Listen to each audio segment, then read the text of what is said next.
Hi everyone. Welcome to Health and Wealth. We're your hosts, Tyler and Kelly, and we're excited that you're joining us tonight for episode 2.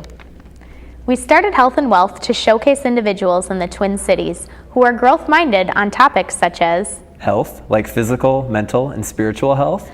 And wealth, such as business owners, entrepreneurs, extreme go-getters, and more. Our first guest of the night is Bonnie Rasmussen, a health coach master's student, yoga sculpt instructor, and triathlete who's on our show tonight talking about how meditation changed her life. Bonnie, how's it going? It's going great. How are you, Tyler? Pretty good. Thanks for joining us. You're welcome. So you're going to talk a little bit about meditation, right? Yeah. What brought you to meditation in the first place? How did you discover it as something you think you might be interested in? All right. Well, throughout my life, I have kind of struggled with anxiety. And when I got into college, my anxiety really started impacting my ability to take exams and to get my homework done. And I started kind of seeking out ways to alleviate that. And I actually read a book by Norm Rosenthal called Transcendence, and it is about transcendental meditation. Okay. And the book really inspired me. Sounds kind of intimidating. No, it's actually not. The book was really easy to read, and it was all focused on scientific studies related to mantra meditation. And he does a lot of work with soldiers who've been impacted by PTSD. Okay. And I mean, after reading this book, before I even finished the book, I started practicing mantra meditation. Can you give us an example of mantra meditation or tell us a little bit about it so we can understand what mantra meditation is all about? Absolutely. So mantra meditation is basically when you meditate using a word or a phrase. And the idea behind using a word or a phrase, for example, using the word love, the idea behind using this word is so that you can kind of let go of your thoughts, and it kind of gives you something to focus on. So I started out using mantra meditation because, my anxiety really caused my thoughts to be kind of erratic. Mm-hmm. So I would repeat the phrase love silently to myself, and as I did this, I would breathe. Okay. And I started with just doing, 5 minutes. And when that started working out well, I started doing 5 minutes in the morning and then 5 minutes in the evening. And I started to really notice a difference really in about a week. So how do you know it's working? What kind of a difference do you see? For me, So I meditate every morning now, and now I no longer have to make myself do it. It's just part of my routine, part of my habit. And I know it makes a difference because when I do miss a consecutive day or two, my anxiety starts to return.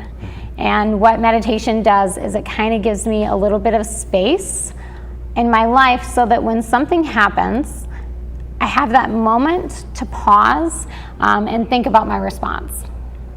Instead of just like impulsively, knee-jerk reaction. Right. Yeah. Mm-hmm. Okay. Yeah. Did it click right away? I do think that it clicked right away. I did feel, that it calmed me a lot right away, but there are definitely some days where it's harder than others to make myself because I have to get up earlier to meditate. Mm-hmm. And there's certainly some days where I'm like, oh my gosh, I just want to hit the snooze button instead of getting up to meditate. But as soon as I'm on my little meditation cushion in my living room, it's just routine. It's just like brushing your teeth. It feels natural to just sit there and to begin to breathe. Something else that I get from meditation is that I have a more positive outlook. And, there additionally are many studies to show that even short bouts of meditation, 10 minutes a day, for 3 or 4 times a week, really does increase the amount of positive emotions that you have. Okay. Which in turn increases the dopamine released in your brain, mm-hmm. Which helps with anxiety, mm-hmm. and increases executive function in your brain and really allows you to access that frontal portion of your brain so that you're really thinking about the big picture instead of being so focused in on the minute details that don't really matter. Okay. Yeah. So you talked about your meditation cushion, right? Yeah. Do you find that you have to have a specific setting in order to meditate effectively? You know, so I have a Zafu, which is really, Hugger Mugger is the brand of my Zafu, and you can get them on Amazon. And it's really just like, it's really like a small bean bag. Okay. And I just sit on it. And I really like it because it allows me to put my feet on the ground with my knees bent, which allows me to sit up straight. And for me, that's really important when I'm meditating. Because if I start to slouch, I start to get tired. So I do think that having the meditation cushion helps me, because it's just like, you know, kind of like when you go to the gym. You put on your workout clothes, right? You get your headphones, you go to the gym. I've got my workout clothes on. I'm going to go do that. Well, having my meditation cushion is kind of like having my meditation uniform. I'm on my cushion, I'm going to meditate. Okay, so that's your primary set aside meditative time. You don't ever incorporate meditation into times when you're like, oh, I have an extra 10 minutes to kill at an airport, I'm going to go meditate. Does that ever happen? Do you ever do that? Yeah, especially like, so in graduate school, you know, when I'm writing papers and things get really intense, I do meditate intermittently throughout the day. And I'm also, I go to school at the University of Minnesota, and I'm in the Masters of Integrative Therapy Health and Wellbeing Coaching program. And I've actually been health coaching clients as an intern, and I will often meditate before I begin working with a client. Okay. Do you think there are any risks people should be aware of meditating? Have you ever run across any, or is it kind of a win-win? Anyone who meditates is going to get something out of it? So I don't really think that there are any risk. I have heard of people that have really extreme post-traumatic stress disorder. I've read stories and forums about when they first begin to meditate, they really begin to think about a lot of things or a lot of stressful events that have happened, and that can cause a spike in anxiety at the beginning, but studies have shown that lessens with time. Okay. Yeah. For people who have never meditated, what would you recommend? Just off the bat, if they're thinking, I'm kind of interested, maybe I'll give it a shot. Is there a place they should go and read about it, or someone they should talk to? Absolutely. So when I'm working with clients and clients ask me about meditation and they're really interested in starting their own practice, you know, I will of course begin by asking them a few questions, but there are a lot of people that are more comfortable using guided meditations to get started with. And if that's something that someone is interested in, a couple of apps that are readily available that I recommend people go to is there's an app called Headspace.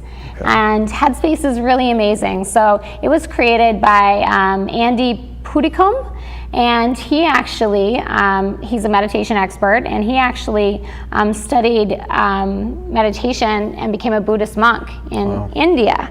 And his app is amazing because you can set the timer to be 5-minute increments, 10-minute increments, or 30 minutes. And he actually has guided meditations that are focused on really whatever you want. So if you want to work on focus, if you want to work on loving kindness, if you want to, if you're struggling with depression. So he really creates these series of meditations that are related to different areas of your life, even like relationships. And so I really like that app because it's really tailored to whatever it is that you're wanting to focus on. Yeah. And he also provides cartoons on the app that describe and show, you know, using imagery, what's going on with your brain when you're meditating. Wow. So I think it really, you know, impacts all the different types of learning, whether you're a visual learner, an auditory learner, or, you know, a mixed modality learner, and really comes at it from all angles. Another app that I like is the Insight Meditation Timer. Okay. And that has a lot of free meditations that you can download on it. And it's actually also a social network. So you can log on and see where other people in the world are meditating with you. And just kind of like Facebook, you can friend request people. Okay. And you can also set that, not to do that as well, if you just want to use the meditations. So those are kind of two resources that I think really are great resources for a variety of different kinds of meditations. Yeah, it's pretty cool to hear about that innovative technology, incorporating it as something as, timeless as meditation. Yeah. What would you say to someone who isn't sure what would you say to someone who isn't sure if meditation would be for them? Do you think anyone can do meditation? What about someone who has racing thoughts and they don't think that they'd ever be able to slow down and gain anything out of meditating? I honestly think that meditation can be for anyone.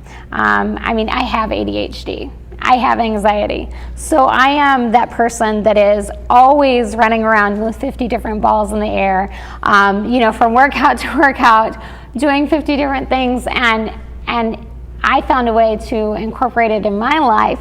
And although it was a struggle at first, it has given me so much more clarity with my thoughts. Meditation has literally changed my brain, and I believe that it can do that for anyone, whether you are always on the go, whether you're experienced or inexperienced. I think that anybody can get something from meditation, and I think that everybody will get something different. How much do people need to commit to it to start seeing some changes, do you think? Well, I think about meditation like working out. So you could go to the gym one time and you might be like, oh, that was great. But it's not like you're gonna, depending on what your goal is, whether it's, endurance, cardio, or really getting the body of your dreams, you're not gonna get those results by just going to the gym once. Right. So meditation is the same way. To really see results, you've got to be consistent, but it really doesn't take that long. Really, 10 minutes, 10 minutes a day for a week, and I think that just about anyone could start to see a difference, especially in their positive emotions and the ability to pause before you respond to a situation. So if people are sitting down to meditate, maybe they've tried it a couple times, they're starting to get the feel for it, but they find that their mind's kind of all over the place. How do they get back to kind of that homeostasis state of the mind where it's just calm, you're focusing on your mantra?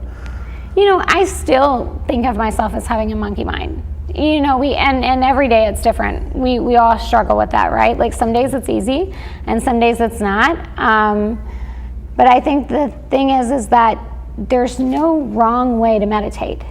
In fact, I've taken 2 meditation classes with Eric Storley over at the University of Minnesota, and he is always telling us that. He's like, we're going to make a promise. We're going to make a promise here together right now. We're going to promise to be bad meditators. And for me, that takes all the pressure off, because you're making the commitment going into it like, all right, I'm going to be a bad meditator. What does that look like? There really is no wrong way to meditate. I think even just putting the intention that I'm going to sit here for 5 or 10 minutes, whether you have a mantra or whether you're just going to focus on your breath, whatever it is, taking that time for yourself. Yeah, that's probably comforting for a lot of people to hear who might be concerned about doing it the wrong way, or that they might not get as much out of it doing it one way or another. Yeah. What's your biggest takeaway you want people to get about meditation that you have to share? I think the biggest takeaway is that meditation is so powerful. For doing nothing, because that's kind of what you're doing, right? It seems at first like I'm doing nothing, what am I doing? But meditation has been proven in multiple studies, even at the University of Wisconsin, that within 8 weeks, meditation increases the gray matter in your brain. So there are, you can, with an MRI, see measurable differences, not only in the size of your gray matter, but in your thought patterns. And I think that's powerful. Our brain is it can grow and it can adapt and it can change. And, brain patterns that fire together wire together. So when you repeat that over and over, you really do start to feel more calm, more at ease, more happy. I think that's the biggest takeaway, is that if you want to change your brain, you can do it with meditation. I think a lot of people are going to be excited to hear about that. Yeah, I hope so. Thanks so much for joining us, Bonnie. Yeah, thank you for having me. Joining us second is Ibrahim al Said, founder and owner of Forward Records, a Minneapolis-based independent music label that has released music for internationally and nationally known artists. Abe, how you doing? I'm good. How are you? Good, good. Thanks a lot for joining us. Oh, thank you. Thank you. So you run a record company called Forward Records. Yes, I do. Can you talk a little bit about what Forward is, how it got started, the history of it, how it's progressed, that kind of thing? It started about 7 years ago. I used to book a lot of like independent punk rock shows, me and my 2 other friends, and after I decided I was going to start traveling, I just wanted to be involved in the music business, and I had all these options and all these people that I knew that were doing great things, and I wanted to be part of that somehow, but I couldn't really be in a band anymore, and I couldn't really like book shows because I couldn't be there hands-on. So me and one guy from that booking group decided that we would start Forward. Actually, I was going to start my own label, and my business partner James was going to start his own label as well. He was actually going to manage a band, and I was like, well, that's weird. Why are we going to compete? Let's just do the same thing. So I guess that's kind of the beauty of Forward, is because James has such a spectacularly different music sense than I do. So we brought both those worlds and kind of combined them together, and I guess after 7 years, we just put out records we want to do, and we try to do stuff that's a little bit more progressive, like somebody that has already established themselves typically is like our MO, and like then is moving forward is kind of the premise, So, Okay. Hence the name Forward Records. Records. Right. Like somebody that's like, obviously very established, has like a very established punk background or something. And they're like, well, now we want to do a goth band. I'm like, well, now I'm interested because this is something different, and you're doing something new, so but you're already kind of established in the music community. So then I'm kind of more interested, typically, is what motivates Forward. Are there any conflicts with, you said James has a little bit different tastes than you? No, we always, we're both very eclectic. So like, I've always been like a big fan of labels or music in general that is, I don't even know how to exactly describe it, but just doing something more progressive. And so I feel like when we modeled ourselves, we liked a lot of different stuff. And why stick to one genre of music was kind of like, I didn't want to get stuck in a niche. So I was like, he wanted to do one thing, I wanted to do one thing, and we just combined both those worlds. And so it's like an indie and dark wave, and we got all kinds of stuff. So it's just like, we don't ever want to get stuck doing anything because we're eclectic listeners. I want people that are going to come and buy stuff from us or listen to what we have. I want them to have a kind of an open mind to what's out there going on at the time. So you're casting a little bit wider net in terms of like appeal. I have no limits at this point, you know what I mean? And that's kind of the way I wanted to do it. Like at first it was limiting because, you were new and you wanted to put out this band or that band or whatever band it was, but then you have to kind of get stuck. Like I put out a metal band. Now other metal bands want to be interested, but you're like, I can't consistently put out metal bands right now or I'm going to be stuck. You don't want to be a metal label. I don't want to be a metal label. I don't want to be a punk label. I don't want to be a goth label. I don't want to be an indie label. I want to be Forward Records, like I want to be something else. That's basically my... And that's the beauty of running your own business. Yeah, exactly. Like running your own business is, you can make it any way you want to make it. Like, you could have been just a punk label and only pick up punk bands, or you could have been a rap label and only picked up rap bands, or you could only put out cassettes, or you could put out CDs or vinyl or whatever. You can do whatever you want when you own your own thing, Yep.